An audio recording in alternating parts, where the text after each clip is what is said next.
सिर्फ भगवान विष्णु ही धरती पर अवतार क्यों लेते हैं, भगवान शिव और ब्रह्मा जी क्यों नहीं? दरअसल दोस्तों, भगवान विष्णु को इस ब्रह्मांड का कर्ता धर्ता माना जाता है। भगवान शिव और ब्रह्मा जी को प्रसन्न करना बहुत आसान है, लेकिन भगवान विष्णु बहुत ही ज्ञानी और चतुर है, उनको प्रसन्न करना बहुत मुश्किल है। इसलिए जितने भी राक्षस होते हैं वह भगवान शिव और ब्रह्मा जी की भक्ति ज्यादा करते हैं और उनसे वरदान प्राप्त करते हैं, लेकिन धर्म की स्थापना करने के लिए हमेशा भगवान विष्णु ही अवतार लेते हैं। अगर काल भैरव महाभारत के युद्ध में पहुंच जाते तो न गीता होती न महाभारत होता, क्योंकि कर्ण और काल भैरव मित्र थे और काल भैरव ने कर्ण को यह वचन दिया था कि जब भी वह बहुत विषम परिस्थिति में होंगे, किसी भी युद्ध में फंस जाएंगे, उनको सिर्फ बुला लेने से वह युद्ध में उनको विजय दिलाएंगे। जब कर्ण मृत्युशैया पर थे तो वह काल भैरव को बुला सकते थे और काल भैरव के आते ही महाभारत का पूरा युद्ध पलट जाता। लेकिन इसमें जो एक त्रुटि थी वह यह थी कि कर्ण को श्राप था, और श्राप यह था कि जब उसको जरूरत होगी तब जब भी वह चाहेंगे कि उनकी कोई सिद्धियां या उनके कोई मंत्र उनका काम आए, तो उस समय उस सिद्ध या उस मंत्र को वह भूल जाएंगे। और महाभारत के अंतिम क्षण में कर्ण जो है भैरव का आवाहन मंत्र भूल गए, जिसके कारण कौरवों की हार हुई और पांडव। जब अर्जुन ने कर्ण का वध किया तब उसको बहुत बुरा लग रहा था। कर्ण को जमीन पर गिरा हुआ देखकर अर्जुन भारी दिल से बोले, मैंने अपने ही भाई को मार दिया कृष्ण। इस पर सारथी और सर्वशक्तिमान भगवान कृष्ण ने उत्तर दिया, पार्थ, क्या तुम्हें लगता है यह सिर्फ तुम्हारा काम था? नहीं, ऐसा नहीं था। तुम्हारे तीर के निशाने पर पहुंचने से पहले 6 अन्य कारणों ने कर्ण की किस्मत को बनाया। इंद्र ने भिक्षा मांगते हुए कर्ण का अजय कवच और कुंडल प्राप्त किया। परशुराम के प्राचीन श्राप ने कर्ण की ब्रह्मास्त्र की विद्या को बेकार कर दिया। एक शोकग्रस्त ब्राह्मण जिसका बेटा कर्ण के हाथों मारा गया था, उसने कर्ण पर श्राप दिया, जिससे उसका रथ जरूरत के समय फेल हो गया।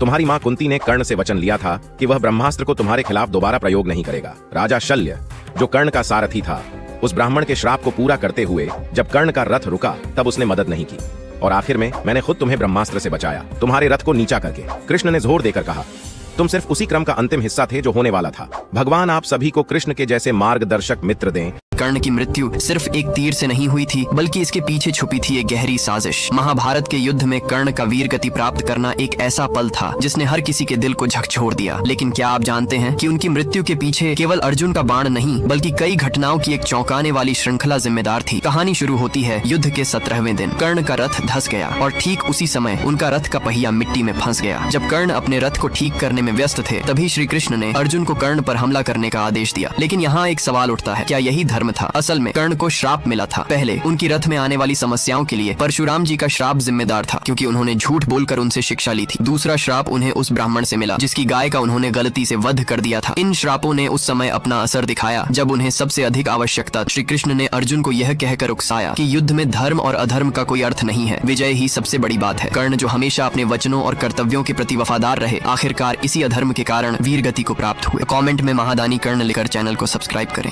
जब अर्जुन ने कर्ण का वध किया तब उसको बहुत बुरा लग रहा था। कर्ण को जमीन पर गिरा हुआ देखकर अर्जुन भारी दिल से बोले, मैंने अपने ही भाई को मार दिया कृष्ण। इस पर सारथी और सर्वशक्तिमान भगवान कृष्ण ने उत्तर दिया, पार्थ, क्या तुम्हें लगता है यह सिर्फ तुम्हारा काम था? नहीं, ऐसा नहीं था। तुम्हारे तीर के निशाने पर पहुंचने से पहले 6 अन्य कारणों ने कर्ण की किस्मत को बनाया।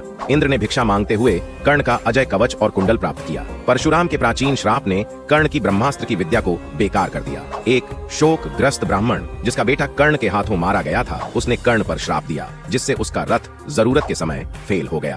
तुम्हारी मां कुंती ने कर्ण से वचन लिया था कि वह ब्रह्मास्त्र को तुम्हारे खिलाफ दोबारा प्रयोग नहीं करेगा। राजा शल्य, जो कर्ण का सारथी था, उस ब्राह्मण के श्राप को पूरा करते हुए जब कर्ण का रथ रुका तब उसने मदद नहीं की, और आखिर में मैंने खुद तुम्हें ब्रह्मास्त्र से बचाया, तुम्हारे रथ को नीचा करके। कृष्ण ने जोर देकर कहा, तुम सिर्फ उसी क्रम का अंतिम हिस्सा थे जो होने वाला था। भगवान आप सभी को कृष्ण के जैसे मार्गदर्शक मित्र दें, और इसी बात पर जय श्री कृष्ण। जिस रथ पर अर्जुन महाभारत का युद्ध लड़ रहे थे, उसमें श्री कृष्ण, हनुमान जी और शेषनाग भी थे, जिससे कि शक्तिशाली शस्त्रों का भी रथ पर प्रभाव न पड़े। यह सारी व्यवस्था श्री कृष्ण के अर्जुन के लिए की थी, क्योंकि अर्जुन धर्म के लिए लड़ रहे थे। जब युद्ध समाप्त हो गया और पांडव विजयी हो गए तो अर्जुन ने भगवान कृष्ण से कहा कि आप पहले रथ से उतरिए, फिर मैं उतरूंगा। इस पर श्री कृष्ण बोले, नहीं अर्जुन, पहले तुम उतरो। भगवान की आज्ञा और आदेश मानकर अर्जुन रथ से उतर गए। इसके बाद श्री कृष्ण भी रथ से उतर गए। शेषनाग भी रथ को छोड़ पाताल लोक चले गए और हनुमान जी भी अंतर्ध्यान हो गए। श्री कृष्ण रथ से उतरने के बाद अर्जुन को कुछ दूर ले गए और इतने में ही अर्जुन के रथ से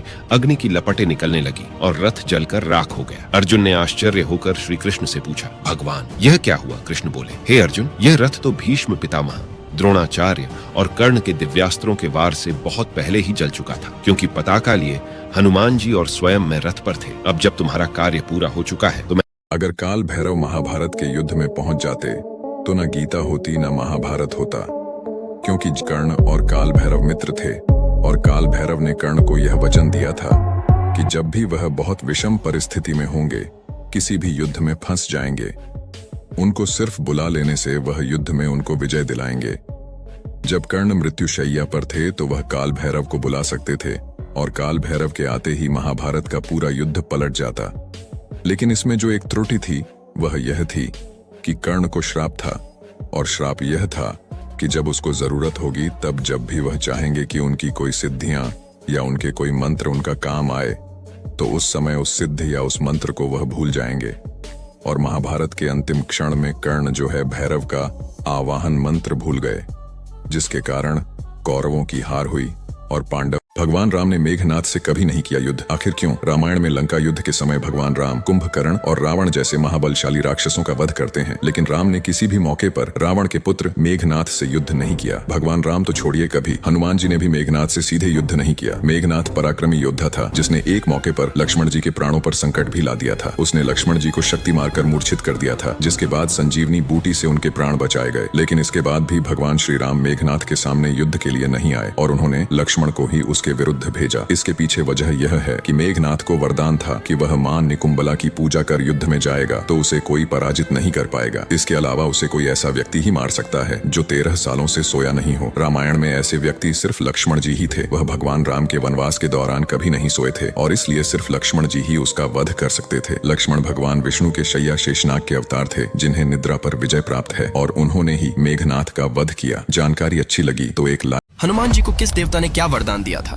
नंबर 1, सूर्य देव ने हनुमान जी को अपने तेज का 100वां अंश दिया था। नंबर 2, यमराज ने हनुमान जी को वरदान दिया है कि उन्हें कभी भी यमराज का शिकार नहीं होना पड़ेगा। नंबर 3, कुबेर ने हनुमान जी को वरदान दिया है कि उन्हें कभी भी किसी युद्ध में कोई परास्त नहीं कर पाएगा। नंबर 4, शिव जी ने हनुमान जी को किसी भी अस्त्र से न मरने का वरदान दिया है। नंबर 5, इंद्र ने उन्हें वरदान दिया है कि उनके वज्र से हनुमान जी पर भविष्य में कोई भी असर नहीं पड़ेगा। नंबर 6, ब्रह्मा जी ने हनुमान जी को दीर्घायु होने का वरदान दिया है, वे अपनी इच्छा अनुसार कोई भी रूप धारण कर सकते हैं। नंबर 7, विश्वकर्मा जी ने उन्हें वरदान दिया है कि उनके द्वारा बनाए गए जितने भी शस्त्र हैं हनुमान जी पर उसका कोई असर नहीं होगा। नंबर 8, वरुण देव ने उन्हें वरदान दिया था कि 10 लाख वर्ष की आयु हो जाने पर भी उनकी जल से मृत्यु नहीं हो सकेगी। नंबर 9, शनि देव ने उन्हें अपने प्रकोप से सदा मुक्त होने का वरदान दिया था।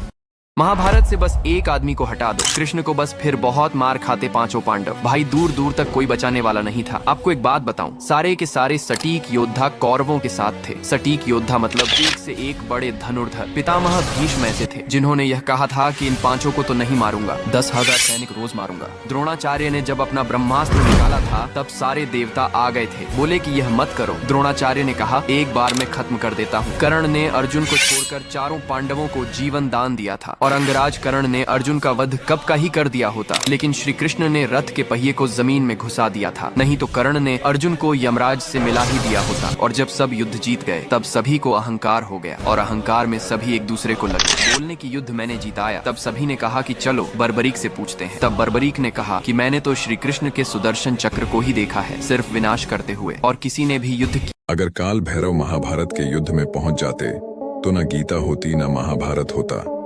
क्योंकि कर्ण और काल भैरव मित्र थे और काल भैरव ने कर्ण को यह वचन दिया था कि जब भी वह बहुत विषम परिस्थिति में होंगे, किसी भी युद्ध में फंस जाएंगे, उनको सिर्फ बुला लेने से वह युद्ध में उनको विजय दिलाएंगे।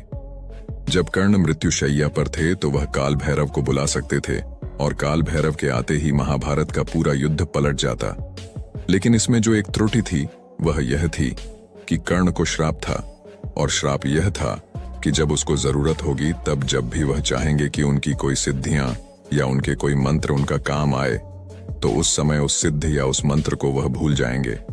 और महाभारत के अंतिम क्षण में कर्ण जो है भैरव का आवाहन मंत्र भूल गए, जिसके कारण कौरवों की हार हुई और पांडव। अक्सर अश्वत्थामा के बारे में लोगों में गलत फहमी होती है कि वह भगवान कृष्ण के श्राप के कारण अमर हैं और पृथ्वी पर भटक रहे हैं, जबकि वास्तविकता यह है कि द्रोणाचार्य ने कठोर तपस्या करके भगवान शिव को प्रसन्न कर ऐसे पुत्र की मांग की जो वीरता में भगवान शिव के बराबर हो। इसलिए अश्वत्थामा का जन्म भगवान शिव के 11 रुद्रों में से एक के अवतार के रूप में हुआ, जिससे वह चिरंजीवी बन गए। वह अपने माथे पर एक मणि के साथ पैदा हुए थे जो उन्हें रोग, भय और भूख से बचाती थी। युद्ध के बाद अश्वत्थामा ने पहले सोते हुए पांडवों को मार डाला और फिर अर्जुन पर ब्रह्मशिरा अस्त्र चलाया। जब अर्जुन ने उसी अस्त्र का प्रयोग करके उसका प्रतिकार किया तो व्यापक विनाश को रोकने के लिए वेदव्यास ने हस्तक्षेप कर दोनों को अपने अस्त्र वापस लेने को कहा। अश्वत्थामा को अस्त्र वापस लेना नहीं आता था, इसलिए उसने उसे उत्तरा के गर्भ की ओर तान दिया, जिससे उसके गर्भ में पल रहे भ्रूण की मृत्यु हो गई। तब क्रोधित भगवान कृष्ण ने उसे श्राप दिया कि वह 3000 वर्षों तक जख्मी हालत में अकेला पृथ्वी पर भटकता रहेगा। साथ ही पांडवों ने उसके माथे की मणि ले ली, जिसे युधिष्ठिर ने अपने मुकुट पर धारण किया। चूंकि महाभारत की घटना हुए 3000 साल से ज्यादा हो चुके हैं, इसलिए कह सकते हैं कि अश्वत्थामा अभी श्रापित नहीं है, परंतु चिरंजीवी होने के कारण जीवित है। महाभारत का युद्ध कौन सा योद्धा अकेले कितने दिनों में खत्म कर सकता था? भीम को 28 दिन लगते क्योंकि भीम में हजारों हाथियों का बल था। अर्जुन को 24 दिन लगते क्योंकि अर्जुन के पास कई दिव्यास्त्र थे। द्रोणाचार्य को 22 दिन लगते क्योंकि यह भगवान परशुराम के शिष्य थे। अंगराज कर्ण को 20 दिन लगते क्योंकि उनके पास एक दिव्य कवच था और वह भी भगवान परशुराम के प्रिय शिष्य थे। भीष्म पितामह को 16 दिन लगता क्योंकि उन्हें इच्छा मृत्यु का वरदान प्राप्त था और वह माता गंगा के पुत्र भी थे। और बलराम को सिर्फ 5 दिन लगते जो कि शेषनाग के अवतार थे। बर्बरीक को केवल 3 मिनट लगते क्योंकि उनके पास 3 अमोघ बाढ़ थे जो कि उन्हें देवी आदि शक्ति से प्राप्त हुए थे। परशुराम को 2 मिनट लगते क्योंकि वह महादेव के शिष्य थे और नारायण के अवतार थे। हनुमान जी को केवल 1 मिनट लगता क्योंकि हनुमान जी महादेव के रुद्र अवतार है और श्री कृष्ण को केवल 1 सेकंड लगता क्योंकि श्री कृष्ण स्वयं नारायण थे। तो कमेंट में जय श्री कृष्ण जरूर लिखे। परशुराम के 4 सबसे शक्तिशाली शिष्य जिन्हें गुस्सा दिलाने से स्वयं देवता भी कांपते थे। परशुराम जी के सबसे पहले शिष्य थे भीष्म पितामह, जो अपनी भीष्म प्रतिज्ञा के कारण भीष्म नाम से विख्यात हुए, जिन्होंने जब भी शस्त्र उठाए तो सामने वाले की रूह कांप गई। परशुराम जी के दूसरे शिष्य पांडवों और कौरवों के गुरु द्रोणाचार्य थे। कहते हैं द्रोणाचार्य के पास इतनी शक्ति थी, यदि वे अपने धनुष को छोड़कर महाभारत का युद्ध करते तो पांडवों की आधी सेना का विध्वंस कर सकते थे, वह भी सिर्फ अपने हाथों से। अब बात करते हैं परशुराम जी के तीसरे सबसे शक्तिशाली शिष्य की, जो कि सूर्यपुत्र कर्ण थे। कर्ण ने भले ही परशुराम जी से झूठ बोलकर शिक्षा ग्रहण की थी, लेकिन उन्हें सबसे प्रिय शिष्य माना जाता था। कर्ण को बचपन से ही सूर्यदेव का आशीर्वाद प्राप्त था। अब बात करते हैं परशुराम जी के आखिरी और शक्तिशाली शिष्य की, जो खुद भगवान होंगे। हम बात कर रहे हैं कल की अवतार की, जिनके गुरु कोई और नहीं बल्कि धरती पर मौजूद 8 चिरंजीवियों में से एक परशुराम जी होंगे, जो उन्हें शिक्षा देंगे। तो कमेंट में जय श्री कृष्ण। विजय धनुष महाभारत में कर्ण का दिव्य धनुष था। विश्वकर्मा ने यह धनुष भगवान शिव के लिए बनाया था और बाद में यह कर्ण को उनके गुरु परशुराम द्वारा प्रदान किया गया। यह धनुष अत्यधिक शक्तिशाली था और इसे धारण करने वाले को अजेयता प्रदान करता था, जिससे इसका नाम विजय पड़ा। भगवान शिव के सबसे शक्तिशाली अस्त्र पाशुपतास्त्र का भी विजय धनुष पर कोई प्रभाव नहीं पड़ सकता था। इस धनुष से छोड़ा गया कोई भी तीर हमेशा अपने लक्ष्य को भेदता था और इससे उत्पन्न ध्वनि इतनी तीव्र थी कि युद्ध भूमि में भय फैल जाता था। कर्ण ने इस धनुष का उपयोग केवल युद्ध के 17वें दिन अर्जुन के साथ अपने अंतिम संघर्ष में किया था। इस धनुष ने कर्ण को लगभग अजेय बना दिया था, लेकिन इसके बावजूद भगवान कृष्ण की रणनीति और अर्जुन की कुशलता के कारण कर्ण पराजित हो गए। अर्जुन का गांडीव और कर्ण का विजय दोनों ही दिव्य धनुष थे, लेकिन विजय धनुष को उसकी शक्ति और अपराजेयता के कारण श्रेष्ठ माना जाता है। ये संभव नहीं है वासुदेव, बिना छल के महामहिम भीष्म की मृत्यु हो ही नहीं सकती है और आपके पक्ष में तो धर्म है, आप छल नहीं कर सकते। ये तो छल की व्याख्या पर निर्भर करता है मामा श्री। भगवान रामचंद्र ने गुप्त रहकर वानर राज बाली पर प्रहार किया था और दशानन रावण का वध करने के लिए उन्हीं के भाई विभीषण से सहायता ली गई थी। भूल गए आप मामा श्री। छल का आशय यदि धर्म है तो छल भी धर्म है। लगाओ बल।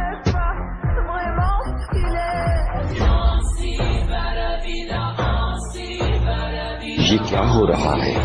इसका बल क्षीण क्यों नहीं हो रहा? कौन है ये बलराम, जिसके नाम में राम है और शरीर में लक्ष्मण जैसी शक्ति है? वो लक्ष्मण ही है हनुमान।